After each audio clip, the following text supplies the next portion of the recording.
Hi guys, welcome back to CVR agritech 943 స్వాగతం అండి. So ఈరోజు వచ్చేసి నా దగ్గర వాటర్ బాల్స్ ఉన్నాయి. సో ఈ వాటర్ బాల్స్ మీరు చిన్నప్పుడు ఎంత వాడేవాళ్ళు నాకు. నేనైతే ఇప్పుడు చిన్న పిల్లని కాబట్టి 90s కిడ్స్ మీ అందరికీ తెలుసా ఒకసారి చెప్పండి. సో ఇది వాటర్ బాల్స్ అనమాట.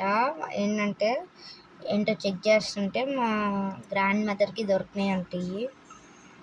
సో బాల్ ఆల్రెడీ పిసికేసాను నేను. ఇంకా 2 ప్యాకెట్స్ దీంట్లోనే మిక్సింగ్ చేస్తాను అనమాట.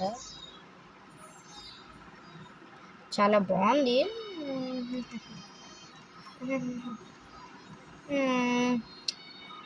ఇది ప్రాపర్టీస్ రాదని నాకు భయము. ఇంకా ఇంత లావు అవుతాయని చిన్నప్పటి నుంచి నాకు ఇది. సో ఈ బాల్స్ ఇంత ఉండే బాల్స్ ఇంత కూడా లేవు, ఇంత ఉంటాయి అంతే. బాయ్ గైస్, మన వీడియోస్ కన్నా వస్తే సబ్స్క్రైబ్.